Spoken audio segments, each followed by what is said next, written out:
In February 1637, a man in Harlem woke up rich. By lunchtime, he was ruined. He hadn't lost his money to war, not to famine, not to fire. He lost it to a flower.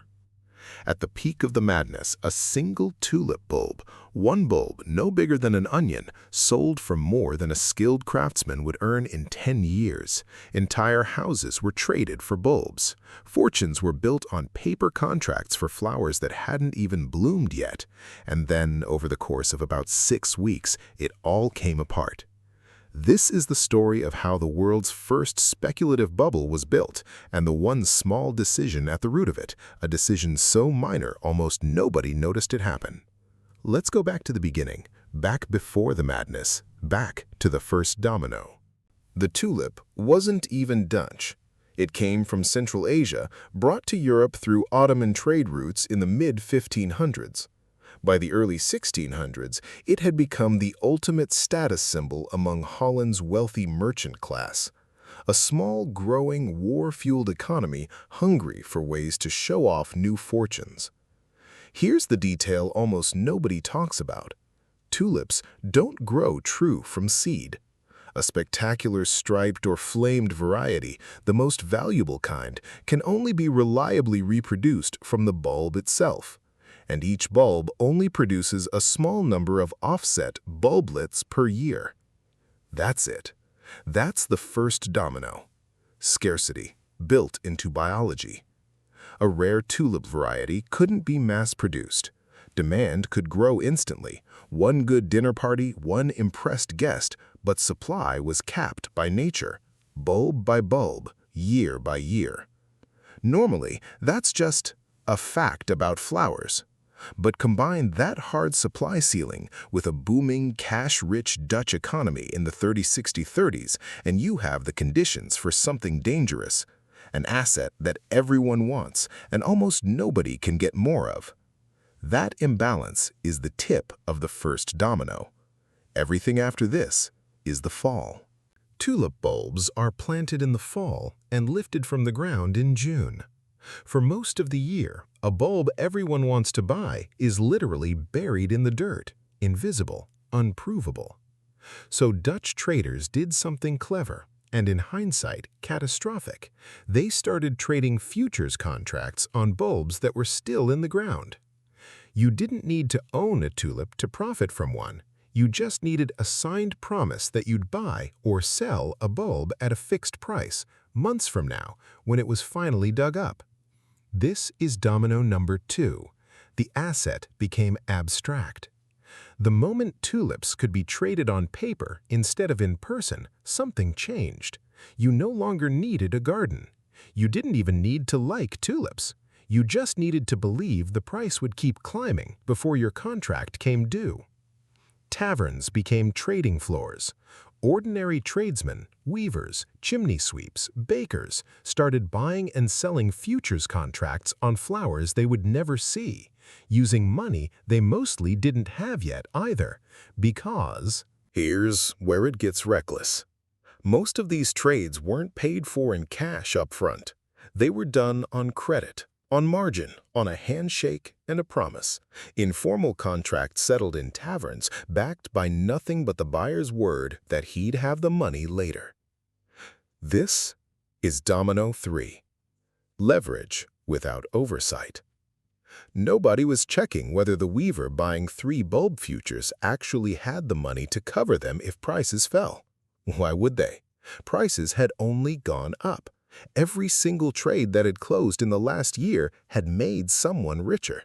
The system had no memory of loss because so far there hadn't been any. By late 1636, this had created a strange, self-reinforcing loop.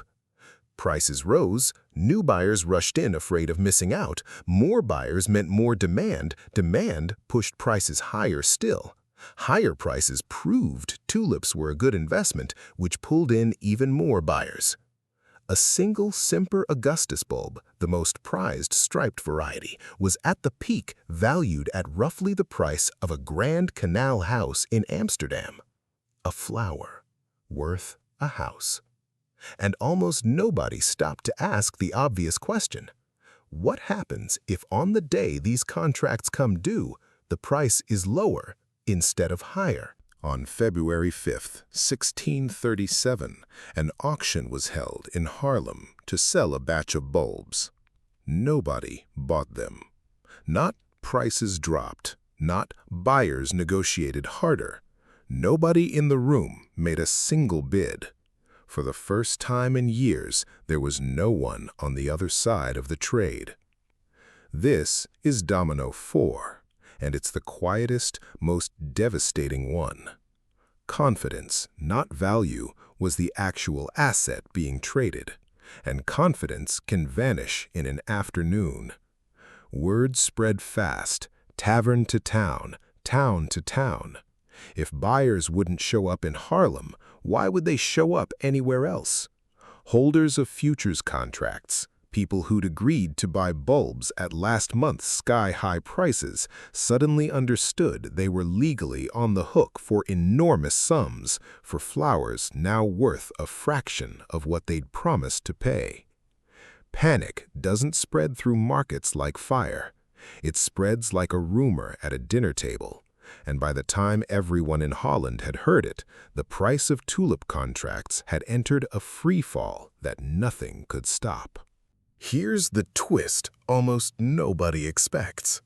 The Dutch tulip crash didn't bankrupt the Dutch economy. It didn't trigger a depression. Trade continued. Ships still sailed. This wasn't 2008. But it did trigger something else. A legal crisis. Thousands of buyers now refused or simply couldn't honor futures contracts signed weeks earlier at absurd prices. Sellers demanded payment. Buyers refused, arguing the contracts were void, unenforceable, made in taverns without formal legal weight. Courts were flooded. The Dutch government eventually stepped in, essentially declaring that many of the contracts could be settled for a small fraction of their face value.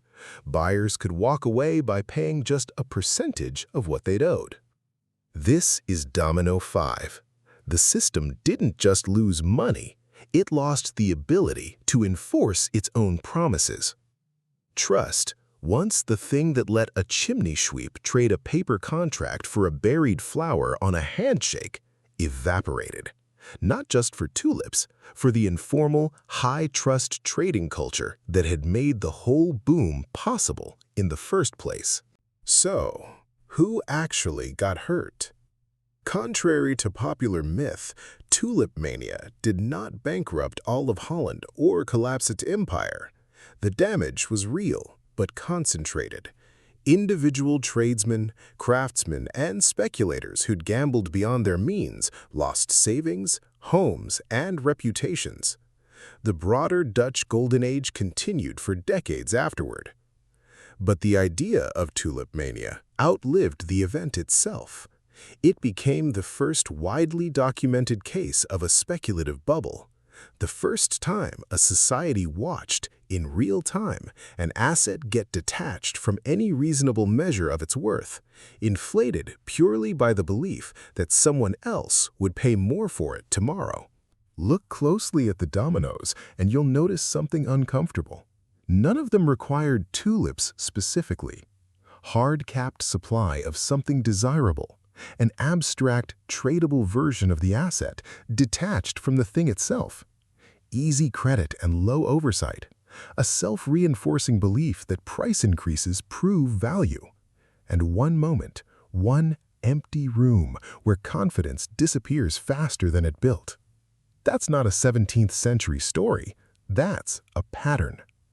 We've watched it happen with railway stocks, with dot-com companies that had never turned a profit, with limited edition sneakers, with certain digital assets whose entire value proposition was the supply is capped and people believe it'll go up.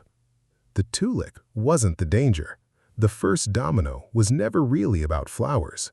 It was about what happens when an entire market convinces itself that scarcity plus rising prices equals safety, right up until the room goes quiet and nobody bids.